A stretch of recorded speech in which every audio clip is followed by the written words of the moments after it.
ಮಗು ದತ್ತು ಪಡೆದ ಪ್ರಕರಣದಲ್ಲಿ ಸೋನು ಶ್ರೀನಿವಾಸ್ ಗೌಡ ಜೈಲು ಸೇರಿದ್ದಾರೆ. ಈ ಕಡೆ ಫ್ಯಾಮಿಲಿಯವರು ಸೋನು ಅವರಿಗೆ ಪರವಾಗಿ ಕಾನೂನು ಹೋರಾಟನ ಮುಂದುವರಿಸಿದ್ದಾರೆ. ಈ ನಡುವೆ ಸೋನು ಅವರ ಕಾನೂನಿನ ಹೋರಾಟದ ಪರವಾಗಿ ನಟ ರಾಕೇಶ್ ಅಡಿಗ ಅವರು ಜೊತೆ ಸೇರಿದ್ದಾರೆ.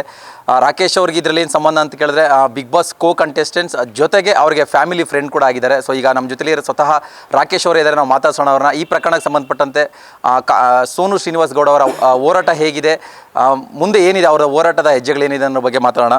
Hi Rakesh, first of all ಹೀಗೆ ಸೋನು ಅವ್ರನ್ನ ಮೀಟ್ ಮಾಡಿದ್ರ, ಹೇಗಿದ್ದಾರೆ ಅವರ ಪರಿಸ್ಥಿತಿ, ಅಥವಾ ಏನು ಹೇಳ್ತಾರೆ ಅವರು ಈ ಪ್ರಕರಣದ ಬಗ್ಗೆ? ಒಂದು ಸಲ ಮೀಟ್ ಮಾಡಿದೆ, ತುಂಬ ನೋವಲ್ಲಿದ್ದಾಳೆ.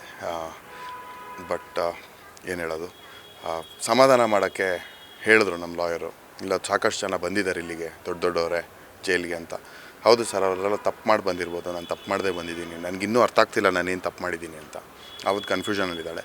ಆದಷ್ಟು ಧೈರ್ಯ ಹೇಳಿದ್ವಿ. ಬಟ್ ಏನೇ ಧೈರ್ಯ ಹೇಳಿದ್ಲು, ಒಂದು ಮೆಂಟಲಿ ಆ ಜಾಗದಲ್ಲಿ ಇರೋವಂಥ ಒಂದು ಆಗೋ ಡಿಸ್ಟರ್ಬೆನ್ಸ್ ಇದೆಯಲ್ಲ, ಅದನ್ನು ಏನೂ ತಪ್ಸೋಕ್ಕಾಗಲ್ಲ. ಆದಷ್ಟು ಧೈರ್ಯ ಹೇಳಿದ್ದೀವಿ. ಇನ್ನು ಮಿಕ್ಕಿದ್ದು ಇಟ್ಸ್ ಜಸ್ಟ್ ಟೈಮ್ ಬೀಯಿಂಗ್ ಅಂತ ಹೇಳ್ಬೋದು. ಬಹುಶಃ ಆರಂಭದಿಂದ ಈ ಪ್ರಕರಣ ನೀವು ನೋಡಿರ್ತೀರ, ಬಿಕಾಸ್ ಸೋನು ಅವರಿಗೆ ನೀವು ಆಪ್ತರು ಕೂಡ. ಸೊ ಏನು ಅನಿಸಿದೆ ಈ ಪ್ರಕರಣದಲ್ಲಿ? ಸೋನು ಅವ್ರದ್ದು ಎಷ್ಟು ತಪ್ಪಿದೆ ಅನಿಸ್ತಾ ಇದೆ, ಅಥವಾ ಏನು ನಡೆದಿರ್ಬೋದು ಅಂತ ನಿಮ್ಗೆ ಅನಿಸ್ತಾ ಇದೆ? ಅವರು ನಿಮ್ಮ ಹತ್ರ ಏನೇ ಹೇಳ್ಕೊಂಡಿದ್ದಾರೆ ಅಂತ? ನನಗೆ ಇದು ಸೋನು ಮಾಡ್ತಾ ಇದ್ದಿದ್ದು ರೀಲ್ಸು ವೀಡಿಯೋಸ್ ಎಲ್ಲ ನೋಡ್ತಾ ಇದ್ದೆ. ನಾನು ಅಂದ್ಕೊಂಡಿದ್ದೆ ಯಾವುದೋ ಅಕ್ಕಪಕ್ಕ ಮಗು ಜೊತೆನೇ ಮಾಡ್ತಾ ಇದ್ದಾಳೆ ಅಂತ. ಆಮೇಲೆ ನ್ಯೂಸ್ ನೋಡಿದೆ ಹಿಂಗೆ ಪೊಲೀಸ್ ಕಸ್ಟಡಿಲಿದ್ದಾಳೆ ಅಂತ. ಬಟ್ ನನಗೇನೋ ದೊಡ್ಡ ಸೀರಿಯಸ್ ವಿಷಯ ಅನಿಸ್ಲಿಲ್ಲ. ನನಗೆ ಪರಿಚಯ ಇರೋ ಒಂದಷ್ಟು ಜನ ಸ್ನೇಹಿತರನ್ನು ಕೇಳಿದೆ. ಅವರು ಅದೇ ಒಪಿನಿಯನ್ ಕೊಟ್ಟರು. ಇಲ್ಲ, ಮೋಸ್ಟ್ಲಿ ಫೈನ್ ಹಾಕಿ ಕಳಿಸ್ತಾರೆ ಅಥವಾ ಒಂದು ವಾರ್ನಿಂಗ್ ಕೊಟ್ಟು ಕಳಿಸ್ತಾರೆ. ಯಾಕಂದರೆ ಎಫ್ ಐ ಆರ್ ಹಾಕೋಷ್ಟೇನು ಅಂತ ಸೀರಿಯಸ್ ಒಫೆನ್ಸ್ ಅಲ್ಲ ಅನಿಸುತ್ತೆ. ಯಾಕಂದರೆ ಎವಿಡೆಂಟ್ ಆಗಿದೆ, ಸತ್ಯ ವೀಡಿಯೋಗಳಿದೆ. ಆ್ಯಂಡ್ ಯಾವುದೋ ಒಂದು ಟ್ರಾಲರ್ಗೋ ರೋಸ್ಟರ್ಗೋ ಆನ್ಸರ್ ಕೊಡೋಕೆ ಒಂದು ಸಲ ಹೇಳಿದ್ದಾಳೆ, ಮಗುನ ಲೀಗಲಾಗಿ ದತ್ತಕ್ಕೆ ತೊಗೊತೀನಿ ಅಂತ. ಇನ್ನು ಎಲ್ಲ ವೀಡಿಯೋಗಳಲ್ಲೂ ಮಗುನ ದತ್ತಕ್ಕೆ ತೊಗೊಬೇಕಂತಿದ್ದೀನಿ ಅಂತ ಹೇಳಿದ್ದಾಳೆ. ಇನ್ನೊಂದು ಯಾವುದೋ ವೀಡಿಯೋಲಿ ಕ್ಲಾರಿಟಿ ಕೊಟ್ಟಿದ್ದಾಳೆ, ಇಲ್ಲ ಎಷ್ಟೊಂದು ಜನ ಕಮೆಂಟ್ ಮಾಡ್ತಾಯಿದ್ದೀರ ನಾನು ದುಡ್ಡು ಕೊಟ್ಟಿದ್ದೀನಿ ಅಂತ. ಆ ಥರ ಇಲ್ಲ, ಮಗುನ ಇಟ್ಕೊಂಡು ದುಡ್ಡು ಮಾಡೋ ಇದೇನಿಲ್ಲ ನನಗೆ ಅನ್ನೋ ಥರ ಎಲ್ಲ ಕ್ಲಾರಿಟಿ ಕೊಡಬೇಕಾಗಿರೋ ಕಡೆ ಕೊಟ್ಟಿದ್ದಾಳೆ. ಸೊ ನನಗೆ ಆ್ಯಸ್ ಅ ಪರ್ಸ್ನಲ್ ಫ್ರೆಂಡಾಗಿ ನನಗೆ ಗೊತ್ತು ದಟ್ ಸೋನುದು ತಪ್ಪಿಲ್ಲ. ಮಗು ತಂದೆ ತಾಯಿನೂ ಮಾತಾಡಿಸಿದೆ ನಾನು. ಅವರು ತುಂಬ ಪಾಸಿಟಿವ್ ಆಗೇ ಹೇಳ್ತಾರೆ, ತುಂಬ ಚೆನ್ನಾಗಿ ನೋಡ್ಕೊತಿದ್ಲು ಅಂತ ಹೇಳ್ತಾರೆ. ಯಾವುದೇ ಥರದ ದತ್ತು ವಿಷಯ ಆಗಲಿ ಇದಾಗಲಿ ಮಾತುಕತೆ ಬಂದಿಲ್ಲ. ಮತ್ತು ದುಡ್ಡು ಕೊಡ್ತೀನಿ ಅದು ಇದು ಮಾತುಕತೆ ಬಂದಿಲ್ಲ. ಬಟ್ ಒಂದು ಇದರಲ್ಲಿ ಮಿಸ್ಕಮ್ಯುನಿಕೇಷನ್ ಏನಾಗಿದೆ ಅಂದರೆ, ಅವ್ರ ತಾಯಿ 10 ಲಕ್ಷ ಕೊಟ್ಟರು. ಇವಾಗ ತಮಾಷೆಗೆ ಅವ್ರು ಎಷ್ಟು ಮುಗ್ದರು ಅಂದರೆ, ತಮಾಷೆಗೆ ಮಾತಾಡ್ತಾ ಅವ್ರಿಗೆ ಯಾವುದು ಪಾಯಿಂಟ್ ಅಲ್ಲ ಗೊತ್ತಾಗಲ್ಲ. ತಮಾಷೆಗೆ ಮಾತಾಡ್ತಾ ಅವಳು ಹೇಳಿರೋದನ್ನು ಅಂತ ಅವ್ರ ತಾಯಿ ಆ ಅರ್ಥದಲ್ಲೇ ಹೇಳಿದ್ದು. ಯಾವಾಗಲೂ ಒಂದು ಸಲ ಬಂದಾಗ 10 ಲಕ್ಷ. ಇವಾಗ ನಾವು ತಮಾಷೆ ಮಾಡ್ತೀವಿ, ನಿಮ್ಮ ಮಗುನ ಕಳಿಸ್ಬಿಡಿ ಆಂಟಿ, ನಾನು ದತ್ತಕ್ಕೆ ತೊಗೊತೀನಿ.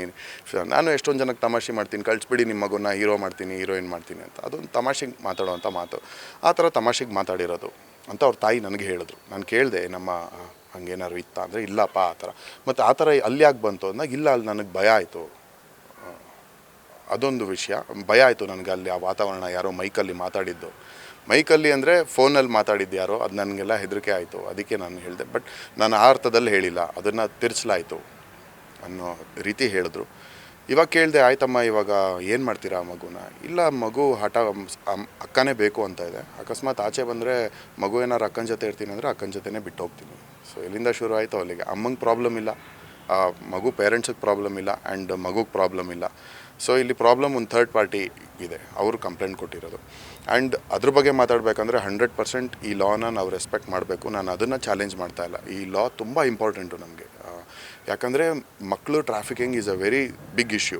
ಮಕ್ಕಳನ್ನ ಹರಾಸ್ಮೆಂಟ್ ಆಗ್ತಾಯಿದೆ, child labour is a very big issue. ನಾವು ರೋಡಲ್ಲಿ ನೋಡ್ತಾ ಇದ್ದೀವಿ, ತುಂಬ ಜನ ಮಕ್ಕಳನ್ನ ಭಿಕ್ಷೆ ಬೇಡಕ್ಕೆ ಹಾಕ್ತಾಯಿದ್ದಾರೆ. ಅದು ತುಂಬ ದೊಡ್ಡ ಇಶ್ಯೂ. ಸೊ ಈ ಕಾನೂನು ಎಷ್ಟು ಸ್ಟ್ರಾಂಗ್ ಆಗಿರುತ್ತೋ ಅಷ್ಟು ಒಳ್ಳೆಯದು ನಮಗೆ. ಈ ಕಾನೂನು ಸ್ಟ್ರಾಂಗ್ ಆಗಿರಬೇಕು. ಮಕ್ಕಳ ಕಲ್ಯಾಣದವರು ತುಂಬ ಒಳ್ಳೆ ಕೆಲಸ ಮಾಡಬೇಕು.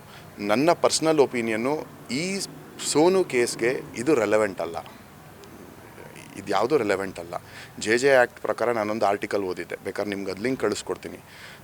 ಬಯೋಲಾಜಿಕಲ್ ಪೇರೆಂಟ್ಸ್ ಕೋರ್ಟ್ ಹೇಳಿರೋದು ಒಂದು ಕಡೆ, ಒಂದು ಆರ್ಟಿಕಲಲ್ಲಿ, ಬಯೋಲಾಜಿಕಲ್ ಪೇರೆಂಟ್ಸ್ ಇದ್ದರೆ ಜೆ ಆ್ಯಕ್ಟು ರೆಲೆವೆನ್ಸೇ ಅಲ್ಲ ಅನ್ನೋ ಥರ. ಸೊ ಇಲ್ಲಿ ಬಯೋಲಾಜಿಕಲ್ ಪೇರೆಂಟ್ಸ್ ಇದ್ದಾರೆ, ದತ್ತೋದು ಯಾವುದೂ ಮಾತುಕತೆ ಆಗಿಲ್ಲ. ಸೊ ಅವ್ರ ಪೇರೆಂಟ್ಸ್ನ ಎನ್ಕ್ವೈರಿ ಮಾಡ್ಬೋದಿತ್ತು, ಮಗುನ ಕೇಳ್ಬೋದಿತ್ತು, ಸೋನುಗೆ ವಾರ್ನಿಂಗ್ ಕಟ್ ಬಿಡ್ಬೋದಿತ್ತು ಅಂತ ನನ್ನ ಅನಿಸಿಕೆ. ಅದ್ರ ಸೀರಿಯಸ್ನೆಸ್ ತಿಳಿಸಿ. ಬಟ್ ಅದಿಲ್ದಿರ ಇಷ್ಟು ಫಾಲೋ ಅಪ್ ಮಾಡಿ ಮತ್ತು ಎಕ್ಸ್ಟ್ರಾ ಅಪ್ಡೇಟ್ಸ್ಗಳು ಕೊಟ್ಟು FIR ಹಾಕಿ ಅಷ್ಟು ಇಂಟ್ರೆಸ್ಟು ಎಲ್ಲ ಮಕ್ಕಳ ಮೇಲೂ ತೊಗೊತಾ ಇದ್ದೀವ ನಾವು ಅಂತ ನನಗೆ ಆಶ್ಚರ್ಯ ಆಗ್ತಾಯಿದೆ.